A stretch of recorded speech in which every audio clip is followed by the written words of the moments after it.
and welcome to the latest edition of the Packaging Europe podcast. My name is Elisabeth Skoda. So, proper packaging waste management and recycling structures are among the key elements to sustainable packaging industry. The Grüne Punkt, or the Green Dot in English, has been collecting used sales packaging nationwide since 1991 and obtains raw materials from that for the closed-loop economy. Since then, the Green Dot has become a widely used trademark and also works internationally as a founding member of the European Grüne Punkt umbrella organization, Pro-Europe. Today, I'm really pleased to welcome Mark Wester to the podcast, who is Executive Vice President, Germany and Business Development at the Grüne Punkt. We'll discuss the organization's work, what the dual system entails, recycling, recyclability, innovative feedstocks, the effect of the PPR, collaborations, and much more. And I'm really looking forward to an interesting conversation. Welcome to the podcast today, Mark. Thank you very much, Elizabeth. Thanks for having us. You're very welcome. To get us started, I was wondering, could you give me a brief overview of what the Grüne Punkt does and its mission?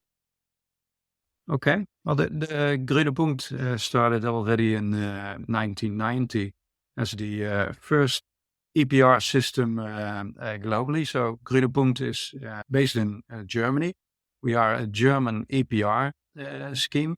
But not only that, also since 2010 or so, we started also becoming active in the mechanical recycling. We meanwhile are mechanically recycling LDPE, PP, and HDPE on top of the licensing activities or EPR activities that we have. And we've meanwhile also expanded into other regions. Grüne Punkt nowadays is part of a group that's called Green Dot. And Green Dot has also activities in Austria, where we operate the most modern sorting plant in Europe, as well as in Italy, where we also have state-of-the-art sorting plants. And the newest venture that we're going into is chemical recycling, where we're currently constructing a project in France and developing more projects meanwhile also. Great, yeah, and I'm looking forward to delving a bit deeper into some of the things you've mentioned there a bit later in the podcast.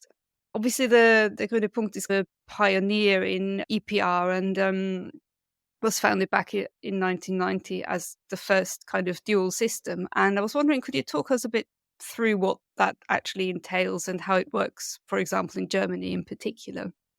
Yeah. Okay. So what an EPR scheme does is that companies that put packaging on the market are obliged to take care of the collection, sorting, and recycling of that packaging. And what an EPR scheme does is to coordinate this on behalf of the companies that put the packaging on the market. For example, brands that put packaging on the market are customers of an EPR scheme, and the EPR scheme then manages, makes sure that they comply with the obligations that they have. So an EPR scheme coordinates the collection, sorting, and recycling of packaging. So we do that in Germany, and as I said, we were the first scheme in the world to start doing this. Since almost 20 years now in Germany, there is also competition in the market. And meanwhile, the Grüne Punkt is one of the 10 different systems in Germany, which makes it also one of the most competitive EPR schemes in Europe.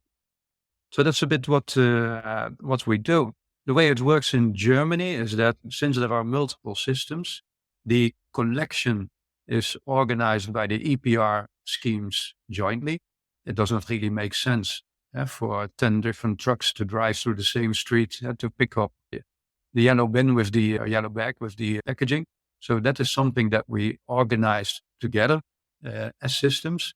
But from there on, every EPR scheme is picking up the material after the collection, and every EPR scheme is then coordinating, organizing its own sorting and recycling of the material.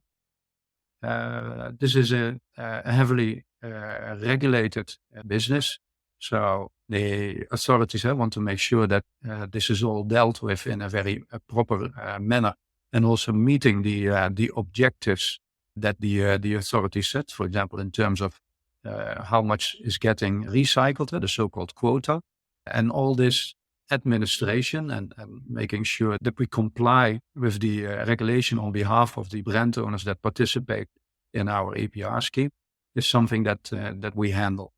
Yes, and so it's not a regional thing that you have different providers in different areas, but you have several providers in the same area and they Yes. organize collection.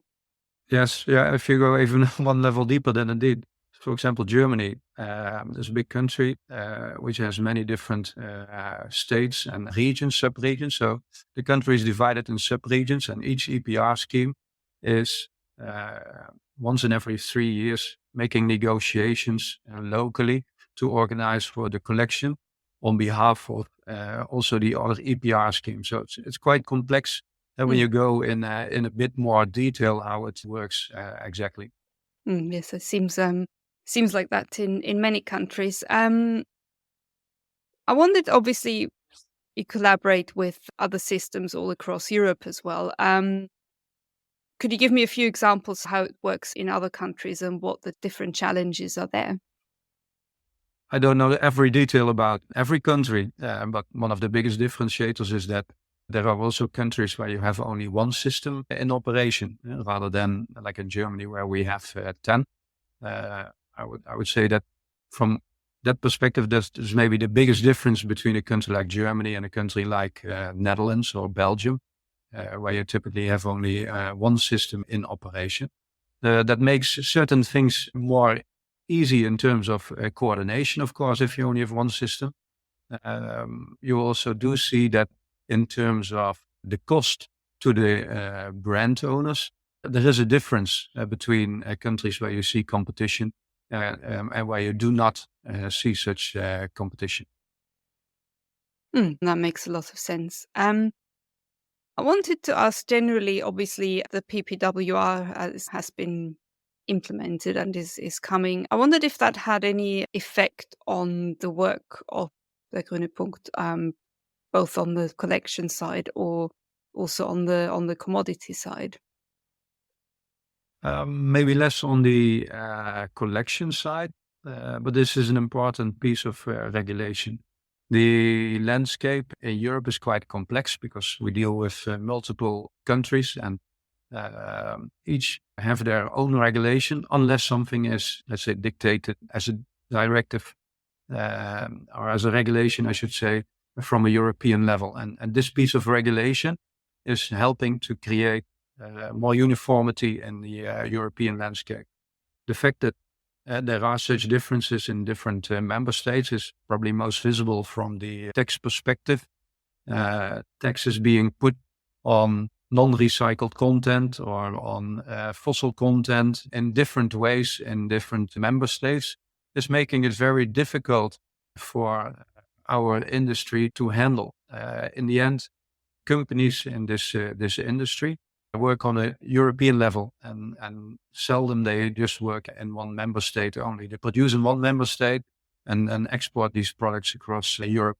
So these differences in regulation make it very difficult for our industry to keep up with all the requirements and to comply with all the regulation. Now with the PPWR, there's more, let's say, push into a more uniform regulatory landscape for Europe. That's one. And the other thing is that it also sets targets in terms of recycled content in packaging. That comes, of course, with a lot of challenges for companies that have to oblige with this requirement. But on the other hand, it is also a very strong push in the direction of more recycled content. While it only applies in 2030, we expect that this regulation starts to have its effect earlier on because companies have to prepare for achieving the targets that are set by the PPWR. And there are some interesting challenges there where obviously we position ourselves as Green Dot also as a company that as an EPR scheme, but also as a mechanical and chemical recycling company. We hope to contribute to these companies achieving their targets in 2030 and beyond. Hmm.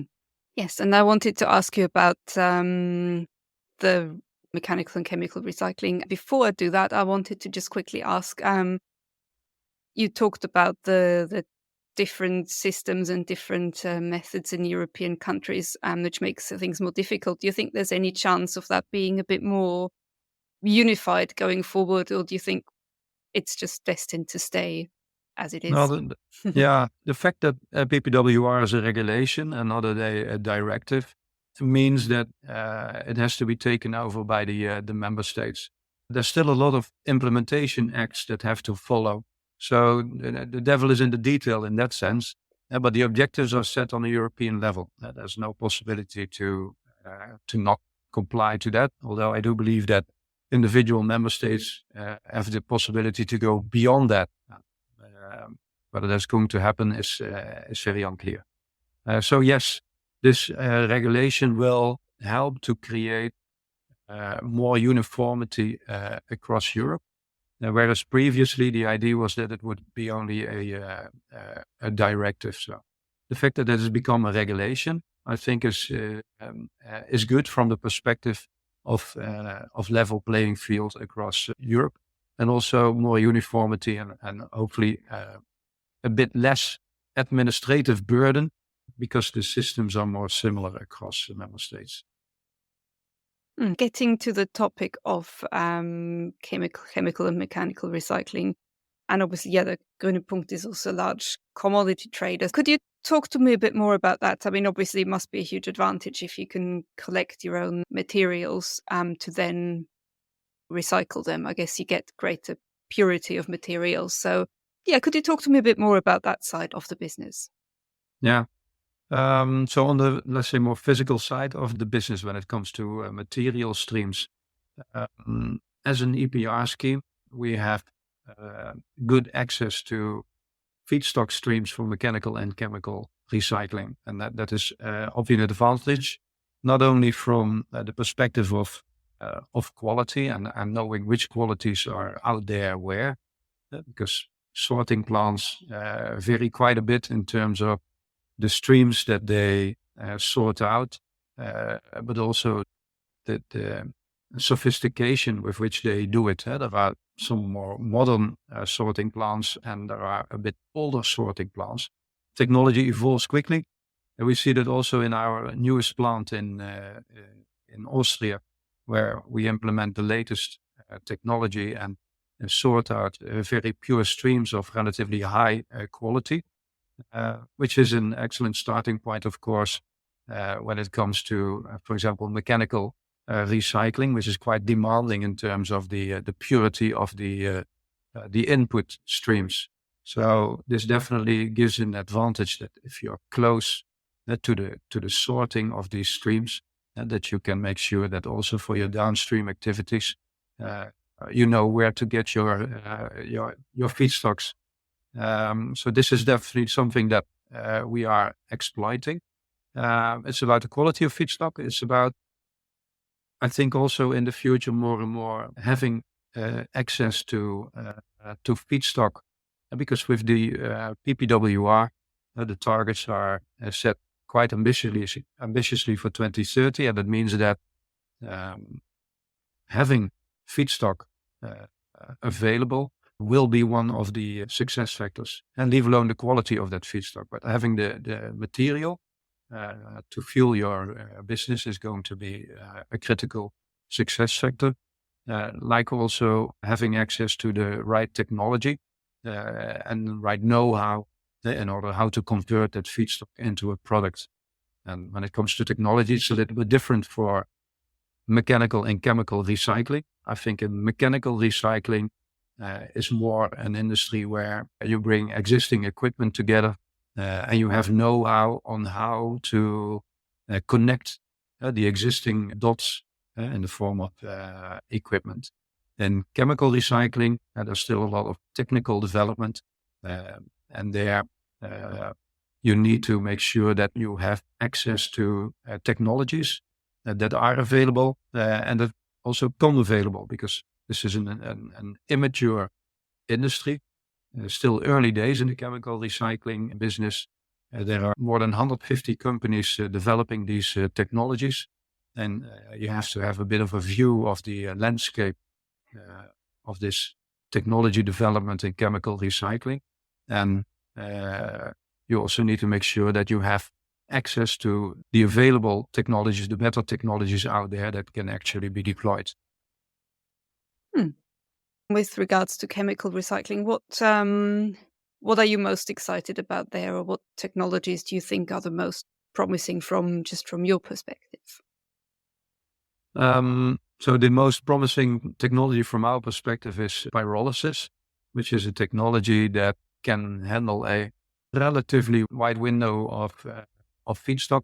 We should also not exaggerate that pyrolysis can just take any feedstock, because that's also not true, but it can definitely handle a wider window than mechanical recycling operations can. But it's not a silver bullet where you can just throw in a yellow bin and you have pristine oil coming out. That's not how it works. So there is also there a bit of preparation to do to create a good feedstock that is suitable for pyrolysis. But pyrolysis is a relatively versatile technology that also connects relatively well to the downstream petrochemical industry. So you can create a oil which has similarities with naphtha. The biggest difference is that the impurities coming from the plastics are different than in the naphtha that you derive from oil that comes from the ground. So the impurities are a bit different, but the boiling range, so that means the kind of molecules that are in this pyol are quite similar to what you find in naphtha. And that means that the petrochemical industry can work with it to create new polymers of virgin quality. And big advantage there is, of course, that you can serve then also the more sensitive applications, like food packaging, medical healthcare, hygienic applications where it is difficult to be served with mechanical recycling due to, on the one hand, mechanical properties, but first and foremost also because it is almost impossible to comply with EFSA regulation. So the food approval regulation that applies in Europe if you want to serve the food contact market. I was wondering, obviously we've heard in the news that companies or brand owners have set themselves quite ambitious targets for recyclability and using recycled content in their products by 2025. And a lot of them then had to admit, no, we're not actually going to make this target. Obviously now the PPWR also mandates that these goals have to be reached by 2030. Do you think we're on track by 2030? How do you anticipate things developing until then? So indeed, while it's not 25 yet, admittedly, I think that you see a bit of a delay in the realization of targets by some of the companies that have made their pledges public. The packaging and packaging waste regulation has now set a stick in the ground in 2030, albeit that there are still quite a few things to be detailed in terms of the implementation of the PPWR. But the publication of the PPWR and its approval have, I think, led companies to shift gear. We do see an increase in interest in exploring partnerships in all kind of forms. I would not say that companies are now moving in highest gear, but definitely we are one gear up from where we were, let's say, a year ago. The kind of wait and see what PPWR will bring is over, and companies are now really starting to look how they can prepare themselves for this. And I think also companies increasingly realize that it also takes time to prepare for that. It is a complex task. For example, when it comes to food contact, the target is, you could say between brackets, only 10%. But 10% is a lot because today in food packaging, there's hardly anything. And mechanical recycling can't really contribute. So you depend on chemical recycling to achieve these targets. And projects to build chemical recycling capacity take time. In Europe, getting a permit to build a plant to do chemical recycling takes you 1.5, 2 years. It's just a permit. And then you still have to construct it afterwards. So you easily talk about close to 4 years to build capacity. And I think that companies also start to realize that if you do not commit to an offtake, how can the upstream industry motivate the investment in such capacity? So there is I think, an interdependence between the supply and demand side that somehow in the coming months, 1, 2 years, needs to result in a partnership between the supply and demand side, the people that want to invest, or the companies that want to invest in chemical recycling, but also the companies that have the ultimate need in materials that can be used with for recycled content in food-sensitive packaging. These two sides of the value chain have to work together to make sure that that capacity then also gets actually built. And to build something, as this takes time, also requires quite a lot of capital. This is a more capital-intensive recycling route than mechanical recycling. The big advantage, as I said before, is that you get material that are of virgin quality and of food safe in food contact. You talked about the importance of collaboration, and I wanted to ask about the kind of collaborations that the Grüne Punkt itself is involved in. That's a very good point. Why? Because I personally believe that if we do not work in different partnerships than we had in the past, then we continue to be a linear industry.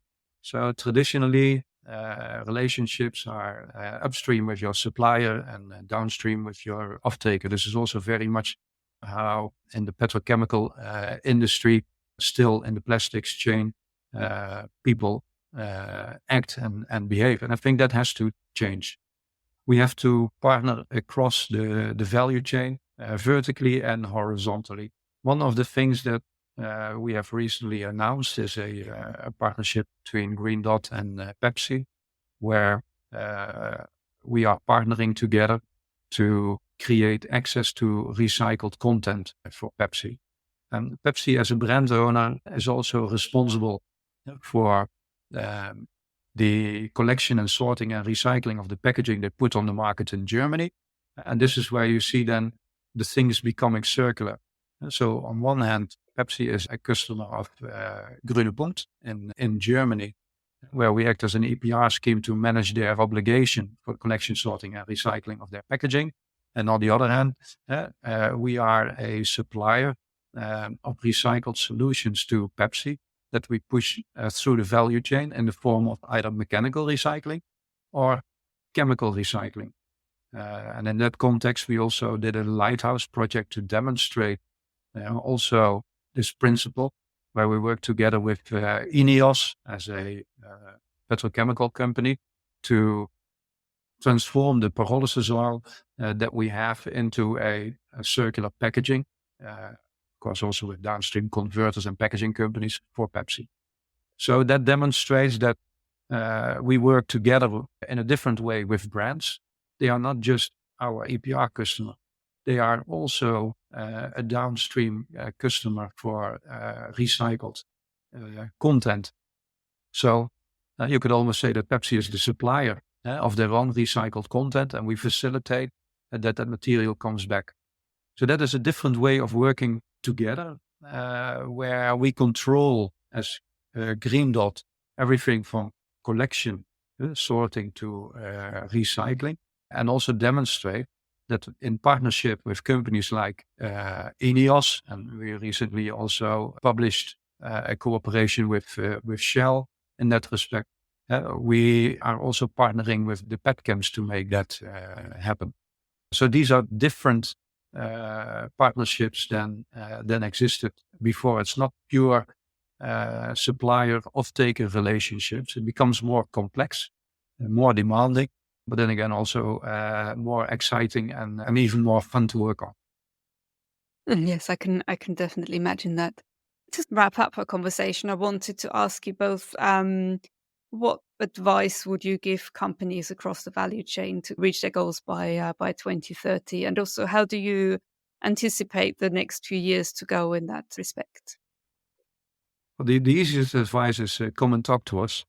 I think that 2030 is very nearby. The complexity of things that need to happen in the chain are quite big, and I think we can only resolve them together. I don't think it makes a lot of sense for companies to just wait and see what happens upstream, and if the solution just comes falling into their leap.